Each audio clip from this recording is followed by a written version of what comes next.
Now, final treat. We've talked for 2 days about power and about the light and dark sides of philanthropy and about the struggle to achieve purpose. We've seen and explored the necessity and criticality of the right cultures and voices and practices and tools needed to fulfill purpose. But how have these conversations been seen and heard from someone outside our bubble, outside the jargon, outside our generation, outside our community of practice? So our final comments will come from one of our emerging young leaders, Lalatuai. Lalatuai is a Kuku, Yalanji and Tolai woman from far north Queensland and East New Britain in Papua New Guinea, respectively.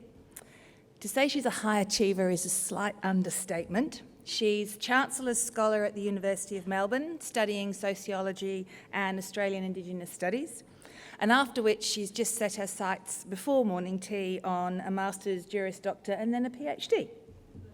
She works for Culture is Life, creating social and structural change, which is how she's with us today, as well as building her career on the side as a visual artist and DJ. Maybe you should have done the soundtrack to the conference.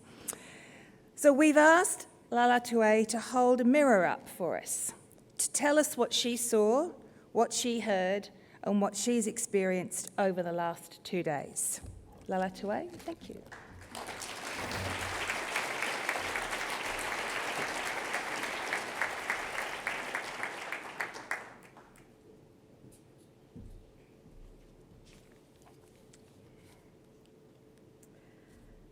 I would like to start by acknowledging that we gather on the unceded lands of the Kulin Nation and pay my respects to their elders past, present and emerging, and acknowledge any First Nations peoples in the room. We gather on land with thousands of years of history, story and life, land that we are all guests and land that I am lucky enough to live, work and study on. I would also like to acknowledge my Kukuwalanji and Tolai ancestors, as I stand on the shoulders of their sacrifice, resilience and strength. So, the shared custodians of this land, the Bunurong Nation, have a story that they pass down through songlines, not through textbooks or statues, about a time of conflict, chaos and crisis between the Kulin Nations, a time in which land, children and custom were neglected. So the sea became angry and began to rise, threatening to cover the plain in which they lived. They called out to their creator and spiritual leader, Bunjil, who rose from the sea and stopped the water rising, and made the Bunurong people promise to respect the laws of the land.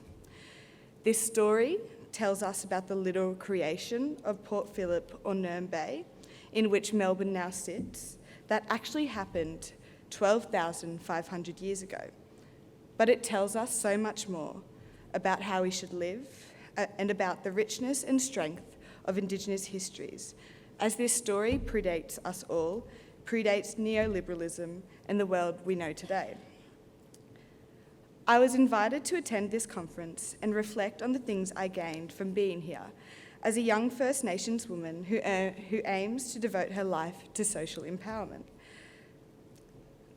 After being here 2 days, I've been overwhelmed by the importance of this space, sector, and the people here today as sites of social change and empowerment, and thank Philanthropy Australia, the speakers, and you all for the privilege to be able to yarn with you today. So, is purpose enough? From the beginning of the conference, this theme challenges us to listen deeply and reconsider the intentions of how we do philanthropic work so that we can do it in the most powerful way possible. There have been themes of courage, listening, collaboration, the most effective mechanisms of philanthropy and new innovative tools, the importance of long-term and operational funding, the paradoxes of philanthropy, education, trust, and the unique role we all play in creating social change. I was very excited to attend this conference as I personally understand the impact philanthropy can have on someone's life.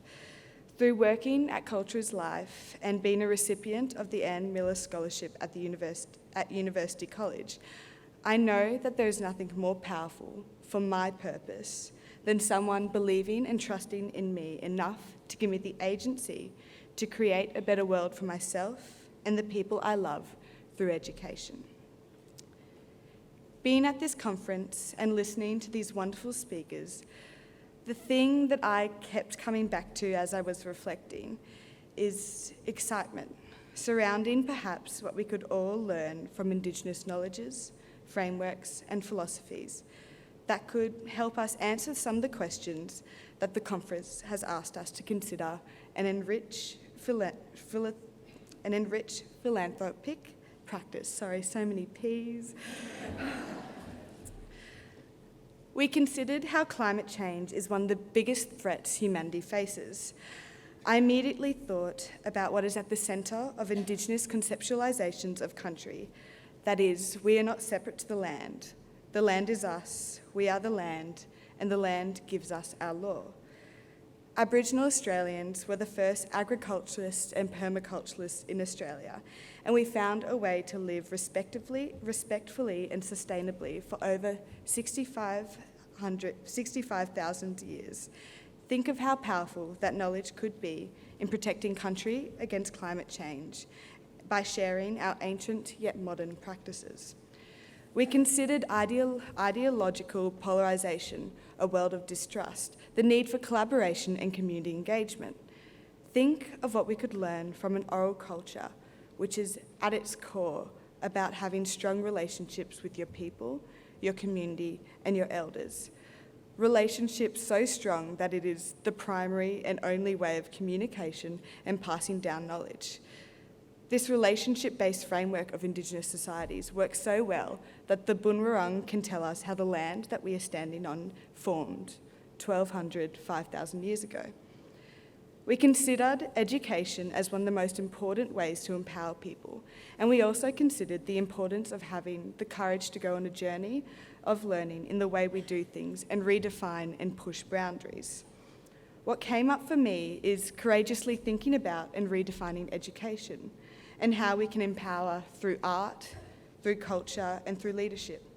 As for me, some of my most powerful lessons have been outside the academy and in community and culture, and perhaps how you can empower yourself through being courageous in listening and learning through your philanthropic process itself. The way we think literally shapes the world. We, as Australians, are lucky enough to have thousands of years worth of knowledge and the oldest living culture alive.